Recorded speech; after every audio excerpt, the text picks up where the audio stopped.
Gold trusted gold buyers మీరు తాకట్టు పెట్టిన బంగారాన్ని విడిపించి ఈ రోజు ఉన్న మార్కెట్ ధరకు కొనబడను. ఈ చాలా ఇంటర్వ్యూస్ లో కూడా నేను విన్నాను, కొన్ని చూసాను. ఏంటంటే ఐపీఎల్ టికెట్స్ కి దానికి సంబంధించి సో హెచ్సిఏతో సంబంధం ఉండదా? యా ఉంటుందా?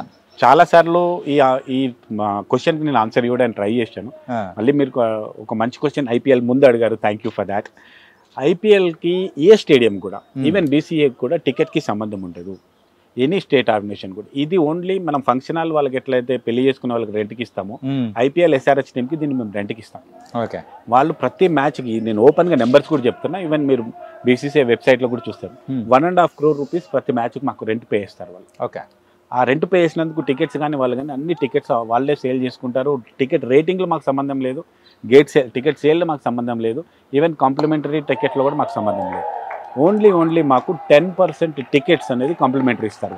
ఓకే, మా సీటింగ్ కెపాసిటీ 38,000 ఉంటుంది ఆ టైంలో, ఐపీఎల్ టైంలో కొన్ని సీట్స్ తీసేస్తాం కాబట్టి 3,800 టికెట్స్ మాత్రమే వాళ్ళకి ఒక అమ్మకు కాంప్లిమెంటరీ టికెట్స్ ఇస్తారు. ఓకే, 3,800 టికెట్స్లో కార్పొరేట్ బాక్సెస్ టికెట్స్ ఉంటాయి, విఐపి టికెట్స్ ఉంటాయి. అంతేకాకుండా మా క్లబ్ సెక్రటరీస్ ఉంటారు.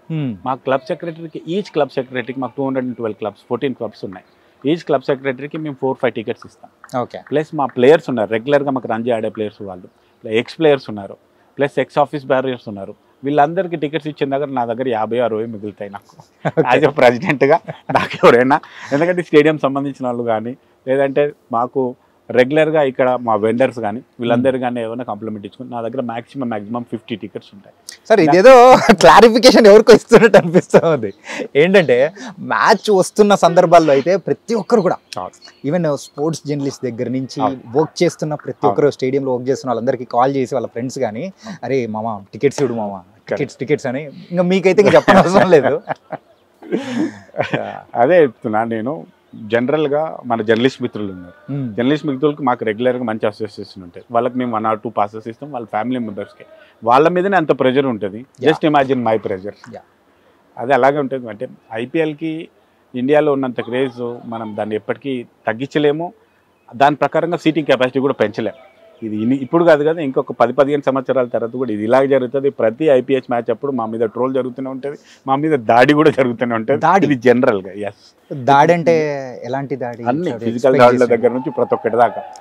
ఫిజికల్ దాడి అంటే మమ్మల్ని వచ్చి కొడతారని కాదు, స్టేడియం మీద గొడవ చేయడము, ధర్నాలు చేయడము, ఇవన్నీ కామన్. దీని మేజర్గా మా మీద బ్లేమ్ జరిగేది అంటే ఐపీఎల్ టికెట్స్ బ్లాక్లో అమ్ముకుంటారని. అదొకటి బాగా విపరీతంగా ట్రోల్ జరిగింది కూడా. Sir is it true?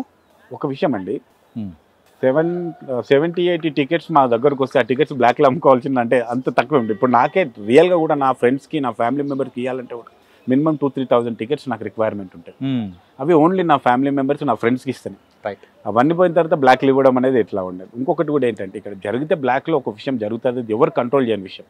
Suppose ఎవరైనా ఇంతకుముందు రోజుల్లో కూడా చూస్తే సినిమా టికెట్లు బ్లాక్లో జరిగాయి, రైట్, దాన్ని ఎవరు కంట్రోల్ చేయలేకపోయారు అప్పుడు కూడా.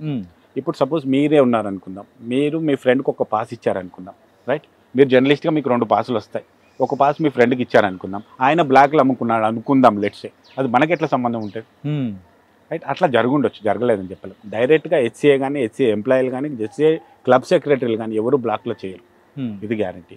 అంతేకాకుండా 2 విషయాల్లో బ్లాక్ జరగడానికి ఛాన్స్ ఉంటుంది. ఎవరైనా ఆన్లైన్లో ముందే టికెట్ బుక్ చేసుకొని ఆ తర్వాత వాళ్ళు బ్లాక్ చేసుకోవడం కానీ, లేదో వాళ్ళ ఫ్రెండ్స్ ద్వారా కానీ ఎక్కడి నుంచి ఒక కాంప్లిమెంటరీ టికెట్ సంపాదించి దాన్ని బ్లాక్లో అమ్ముకోవడానికి కానీ ఛాన్స్ ఉంటుంది.